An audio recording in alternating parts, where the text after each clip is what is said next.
Hello guys, welcome to माय YouTube channel. आप सबको मेरे channel में मैं स्वागत करता हूँ। अभी हम लोग पहाड़ में जा रहा है, बहुकुंभी पहाड़ में दोस्तों।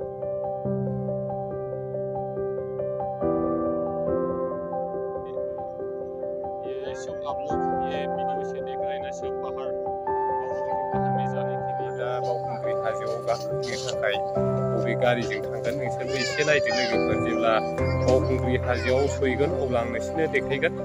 बेहाय आङो भिडिअ बानायगोन नालाय नोंसोर नायलांबाय थादो फार्स्टनिफ्राय जोबजाबसिम।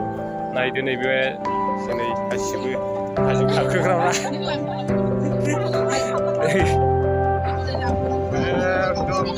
गासिबो बिसोरो दा बावखुंग्रि हाजो गाखोनो थांसै, रंजानोसै। बैसागु बोथोरनि मोनसे फेस्टिभेल नालाय बावखुंग्रि हाजोआव बयबो गाखोनो मोजां मोनो। दा नै जोंबो गाखोनो थाखाय आवगायजेनबाय लोगोफोर गारिजों।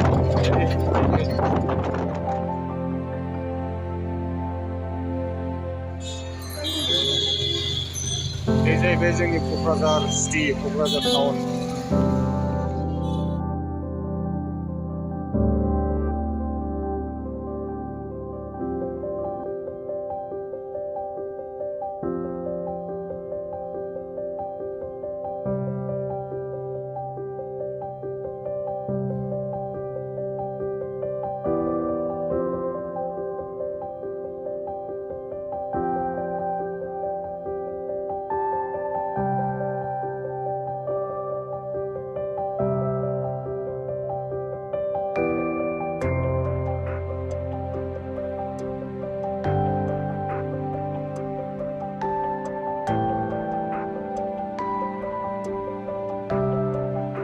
लोगोफोर जों थांगासिनो हाजो गाखोनो मोनथामसो बारा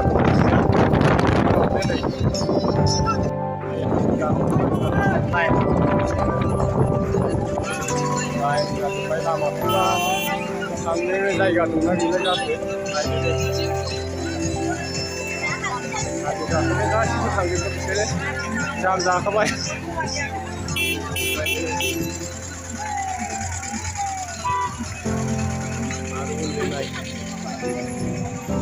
गासिबो हाजो गाखोनो थांगोन आरो।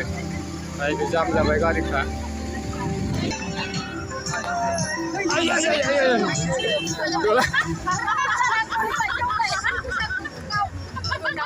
दोस्तों अभी ये बहुकुंभी पहाड़ में उतरने के लिए लोग जा रहे हैं। आप लोग को ये वीडियो से देखने को मिला है। यहाँ पर कितना गाड़ी जाम हो रहा है दोस्तों, देखिए। ये बहुत व्यू है, इसमें लोग जा रहा है। ये आसाम में बहुत लोग व्यू को मनाता है और बहुकुंभी में जाके थोड़ा सा आदमी लोग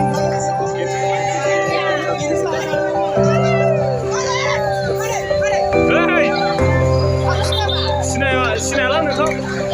नायदो नै बिसोर गासिबो थांजोबगोन, जाम जाबाय। दा लोगो हमगोनब्रा दे। नायदो नै बिसोरबो थांगासिनो।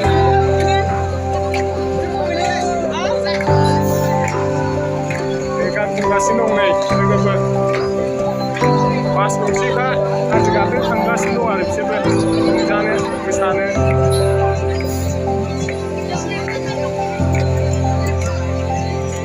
ये क'क्राझार डिस्ट्रिक्ट के जगह अभी खाथि सफैबाय जोङो। नै नायदो बोलोरखि खाथिजों थांगासिनो दं नालाय हाद्रिजोंनो मानसिया गुफुर जालायसिगोन आरो दिनैनि दिनाव। उफाय गैया, जों बेखौ हाद्रि जानानैब्लाबो जोङो बावखुंग्रि हाजोखौ गाखोथारसिगोन लोगोफोर। नायलांदो भिडिअखौ साफ्रोमबो आंनि इउटुब नायनो मोजां मोनग्रा लोगो नोंथांमोन। आङो दसे सम माने नोंसोरनो भिडिअ खालामनानै देखायबाय, नोंसोर नायलांबाय थादो भिडिअखौ। जोङो दा बोलेर' पिकआपजों थांनानै माने फैनानै मोनफैनोसै। खाथि सफैबाय हाजो खाथि लोगोफोर।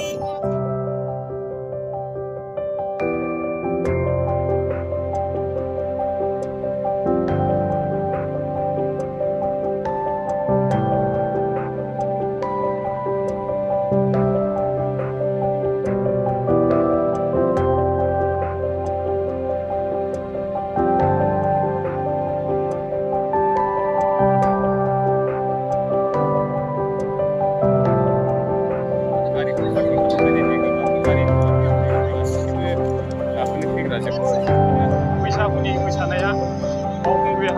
जानायनि थांनाय सिगां नायदो नै बबेनिफ्राय फैखा बाबुमोन उल्टु थिनागाव थिनालिनिफ्राय नै फैगासिनो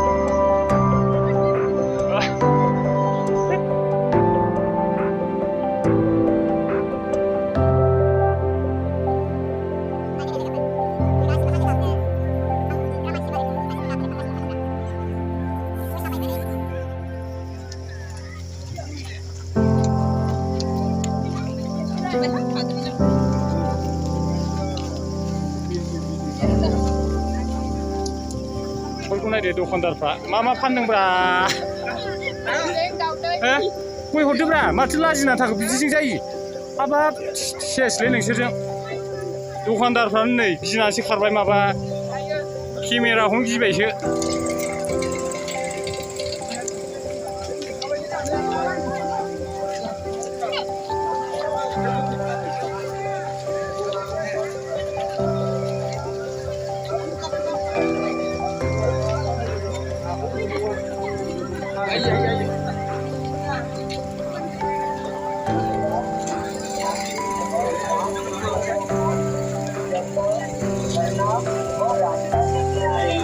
लोगोफोर नै हाजोआ माने बेनिफ्राय गोजौ जाजेनबायानो दा गाखोजेनबाय आङो दसे जानाय लोंनाय खालामग्रोदोंमोन नालाय दा नै गोबां मानसिफोर लैहोर लैहोर गाखोखांनायनि उनाव गाहायाव फैबाय थांबाय जोंहा दासो नै भिडिअ'आ एसे खेंख्रा खेंख्रिबो जानो हासिगौ लोगोफोर मानसिफोर नालाय होंगो दोंगो एसे उफाय गैया केमेराखौ फिदिं फिला हमाबा चलो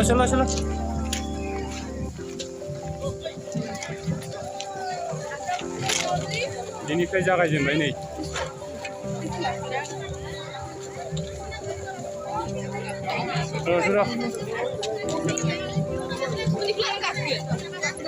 गाखोनो ओइ आसल वा ओरै फै आरोथ' भिर आरोना बैयाव मन्दिर दङ बावखुंग्रिनि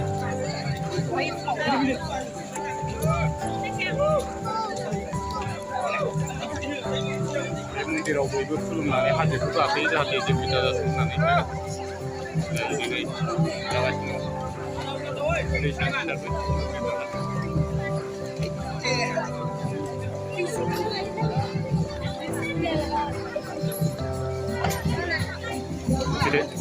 बेनिफ्राय हाजोआ गोजौ जाबाय लोगोफोर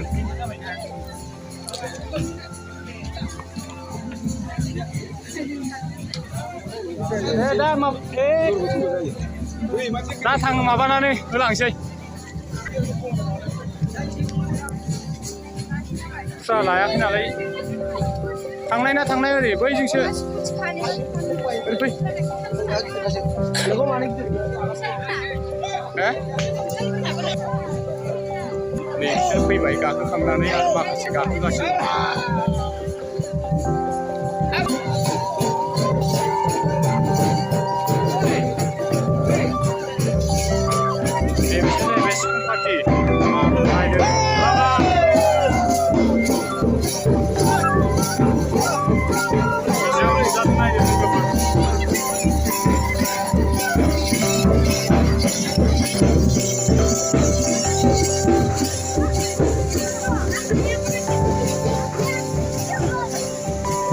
हाजोआ बेनिफ्राय गोजौ जाबाय बेनिफ्रायनो एसे ट्राबल लासै आरो जायगा गाखोनो हाया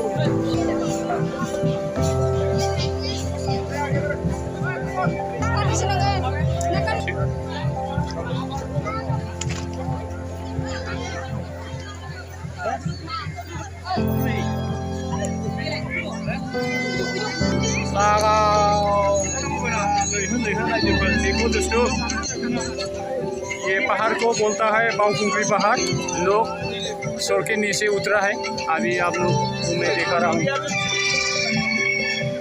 देखो पूरा सारा लोग ये पहाड़ को छोड़ने के बाद नीचे आ गया और अभी जा रहा है आना जाना एक साइड से आ रहा है एक साइड से और ऊपर उतरा है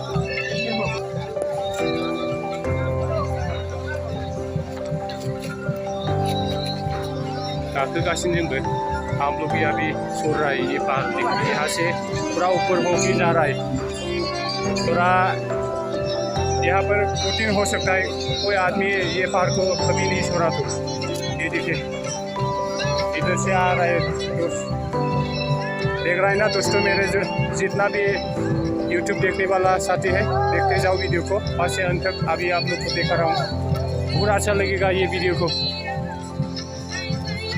गाखोखांबाय ना निमन ये देखिए वो लोग भी ऊपर में अभी छोड़ने का कोशिश कर रहे हैं ना और आदमी लोग को अभी यहाँ पर रुक के आने दिया गया है उन लोग का साथी आ रहा है ये देखिए वाह यहाँ से वो ऊँचा हो रहा है देखो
Tam tuh, masuk,